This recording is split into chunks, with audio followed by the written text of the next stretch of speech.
Hey everyone, what's up? It's your boy Christopher Loki Collins, and it is the 4th of February 2012.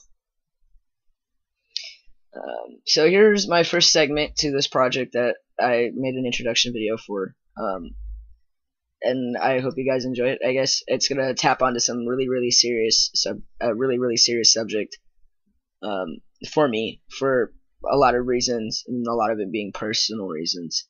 Um, and what that would be is abuse in general, child abuse and domestic abuse. I mean, I haven't personally gone through any domestic abuse. I witnessed my mom go through it, so I feel like I still can kind of cover that. So just abuse in general, especially on like a physical level. Um, so I haven't really. You guys don't know too much. You guys know a little bit here and there about some of my history and some of my past. I've been trying to like be a little bit more personal with you guys, so you guys could have a better outlook on me as a whole person, not just as my transition and what I'm going through with that. So, just a side note, here that goes. Um, I've been really, I don't know, I don't want to say obsessed, but I have this attachment to this song, called Alyssa Lies, and it's a very good song. It's very emotional. It will more than likely make you cry, but it's got a really good message to it. So I really do think that if you have the chance to look it up, that you should look it up, and especially look up the video um, for it, because the video that I came across that I've posted like on Facebook and on my TQ Nation and whatnot, for it was a really good video. I remember when I first watched it, it not only did it like really tug at my heartstrings as a survivor of child abuse, but it also kind of tugged at my heartstrings because of the way that the video was put together. The video that I'm talking about, the way it was put together is that it's this teacher, and I want to say high school, but it could have been junior high. I don't really know. I guess it doesn't really matter. It's just important that it's just amazing that he did what he did. And in this video, he walks in and he's talking to the students, and he's like, I'm going to share this song in this video with you.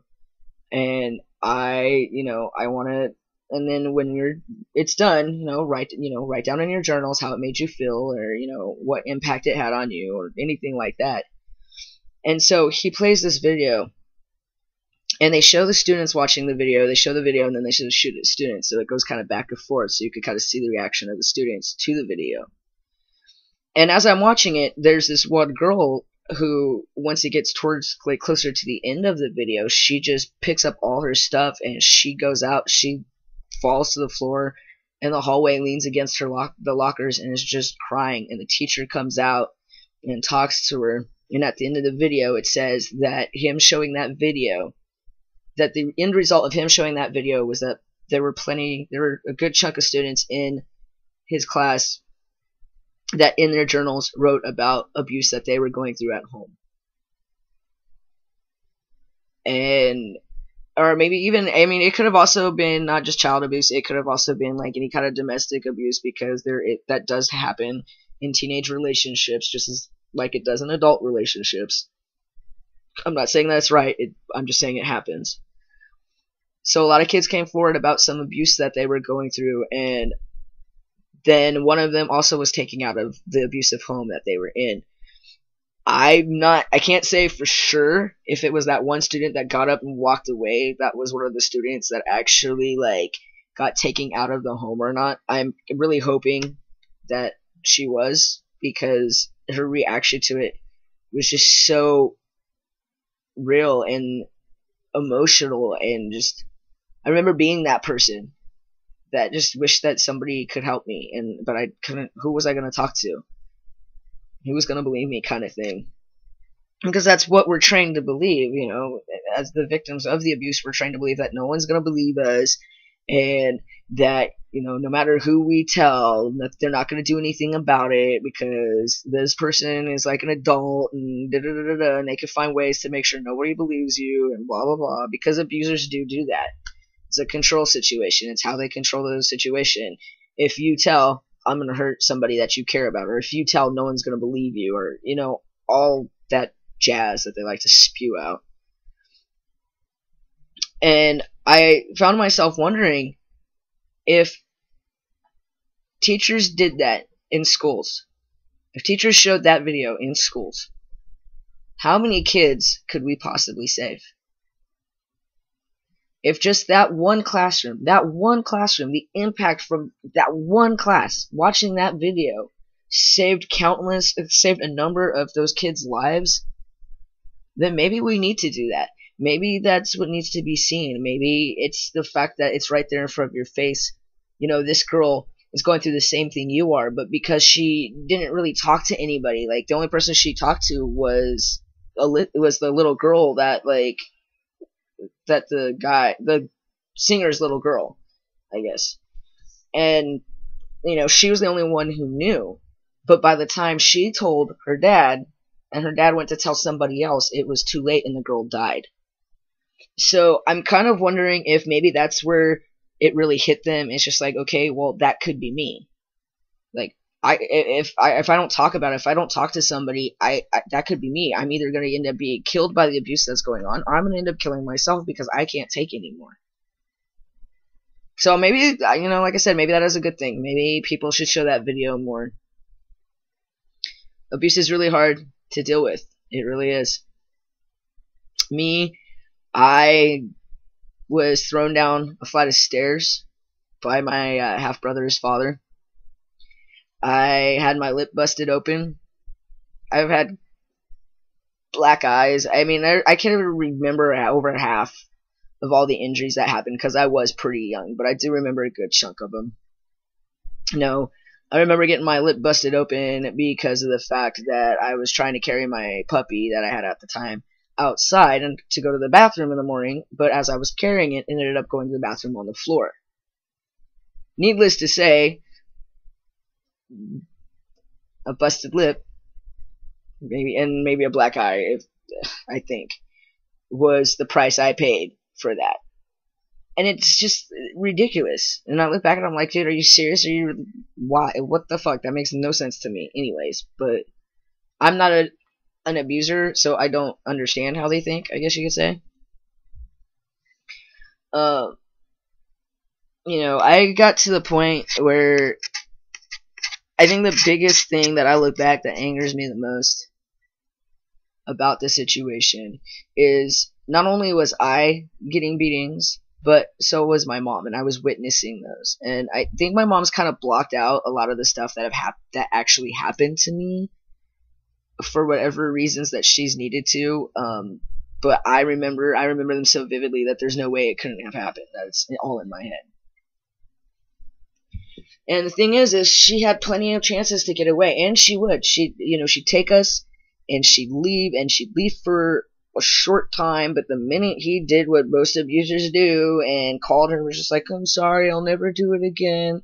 You know, I'll treat you guys better. I miss you guys. Just come home. You'll never have to worry about me laying a hand on you. All those little lies that they come up with to bring you back in. And she was back. When I was 7, she finally sent me to live with my stepmom and my dad. I don't know. There's a lot of stuff that they tell me that was wrong with me, like from what happened living with her, that I don't really remember on my own, so I'm not covering all that other stuff. But I do know that one of the things that they had told me is that when I came to live with them, anytime I got in trouble, I would physically hurt myself because if I felt like I was in trouble, I'd physically hurt myself because, well, that's what this training that was in my head at that time is, I fucked up, I did something wrong, so here, I've got to punish myself.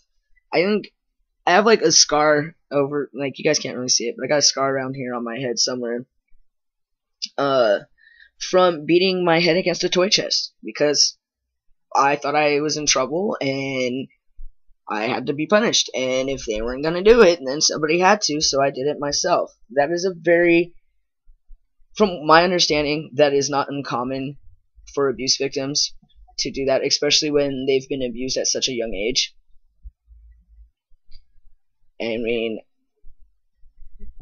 I couldn't imagine, like, ever doing that to a child. or anybody in general. But especially a child, I don't know. I mean, it's also caused a lot of fears for me. Like, I guess like I'm kind of like scared to an extent about having kids because I'm so afraid that like because these things happen to me that like I might do the same thing because it's not uncommon for victims to then victimize others. And it's a very big fear of mine, but at the same time, I try to remind myself daily and others around me, including my partner, try to remind me daily that just because that person did that to me does not mean I'm going to do the same thing. I mean, they see me. I'm a very gentle spirit. I'm a very gentle soul. I really don't fight unless I absolutely have to, especially when it comes to like physical contact fights. I generally don't fight unless I have to, which usually pertains to me defending myself. Like, I won't, if I don't like to be backed in a corner. I'm very much like my spirit animal, which is the wolf. And when I'm backed into a corner, I feel caged. And when I feel caged, that's when the snarling and I have to fight to get out of this space, comes in. And that's where a lot of my fights have come in. Or if you lay a hand on me, the minute you lay a hand on me, I'm not afraid to fight back anymore. Like, I mean, when I was younger, when I was gay bashed and stuff, like, this was before I came out as trans, yeah, I was afraid to fight back. But ever since then, like, I'm not afraid to fight back anymore, because I'm like, dude, are you serious? Like, I need to defend myself. I can't just sit here and take a beating and, like, just act like it's okay. So, I think they're right. I am a very, I am a very gentle spirit. I get kind of, like, frustrated with shit sometimes, but I can't ever, like, see myself going to that extreme, like, ever hurting anybody in that way. I'm definitely one of those people who I would rather hurt myself than hurt others, kind of thing. And I don't know if that's I don't know how much of that stems from like the abuse situation or if that's just me as a person. I just don't really, I don't know, like, it's just like I could never see myself killing somebody unless it was to defend my life, unless it was me or them. If I had absolutely no choice, then yes, but I could never go out of my way to hurt somebody purposefully in such a way. So I am trying to work on getting over that fear. I bring that up because there are a lot of people out there that I'm sure can share that same fear, that have been in that place, that have gone through some of the stuff that I've gone through and feel the same way. As right now, I'm just kind of trying to work through that. But my point is, with abuse, sometimes all we need is that one person to stand up for us, especially when we can't stand up for ourselves and be like, this is not right. I think it got to that point. Like, I want to believe that when my mom sent me to live with my dad and my stepmom at 7 years old, I want to believe that that was the point where she sat there and she went, I need to get my child out of this because my child doesn't deserve this, and I don't want to see my child lose their life over this. Like, what the fuck? Like, maybe just at that point, it just finally clicked that the best option was to send me there, or to send me to Oregon to live with them. And honestly, I think it was one of the best decisions that she could have made as a parent for me. I love my biological mom. I mean, we don't have the best relationship, but I do love her to death. And I will say that, she was there for me when I was gay bashed. She was there for me when I was bullied to the point where I came home and told her that she either needed to get me help or else I was going to end up killing myself or I was going to end up killing other people. And I mean, that's one of those moments I was really pushed to that point. And she got me help. So there's been at least 3 times in my life that I could sit there and say that my mom made some good decisions for me. I'll give her that. As with that said, anybody who is going through any kind of abusive situation, find somebody you can talk to, find somebody you trust, and talk to them. If you're a woman in a domestic violence situation, yes, it is hard to get away from them. I understand that. But you need to do it. Not even if you don't have kids involved, do it for yourself. Find the strength in yourself to find someone to talk to get away. And when you get away, don't listen to the lies. Don't listen to the whole like, oh baby, baby, I love you. I'm never gonna hurt you again. I'll take good care of you. Because more often than not, it's not how it works, baby girl. You'll go back, things will be great for a little bit, and then right back to the same shit. Now, please keep in mind that abuse does not only include physical, emotional, and well, no, it does. It includes physical, mental, and emotional. I'm not so sure if the controlling side is a mental or an emotional thing. But yeah, if you have somebody who tells you that you can't go certain places and you need to be back by a certain time and you can't talk to certain friends or go and hang out with certain friends or anything like that, you're in a controlling situation. It still counts as abuse. If you've got a man that's telling you you're fat and you're ugly and you're fucking worthless and you're a piece of shit and you're only good for 3 things, sex, cleaning, and whatever else, you're in an abusive relationship. If he's going through your cell phone every 5 seconds to make sure you're not talking to somebody else, you're in an abusive relationship. A relationship should be about love and trust. And if you are getting all this shit that I just named off and then some that doesn't seem like love and trust, then baby girl, get the fuck out of there while you can, because there is no guarantee that the next time you will. The best video I can put, the best song I can name for that video I can name for that is, I just had it. It was done by Eve. And now I cannot remember what it was called. Fuck. Damn it. You know what? When I remember what it is, I'll put a disclaimer on the on my video tag. That way you guys can check it out. But it is a very good video, and it's basically about Eve singing about a friend of hers that was with an abusive relationship. Love is Blind. There you go. That's what it's called. Love is Blind.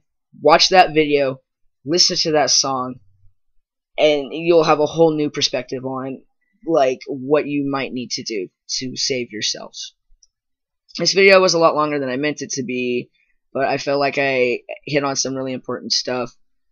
So please feel free to leave a comment, leave a question, send me a message in my inbox or whatever, and I'll get back to you.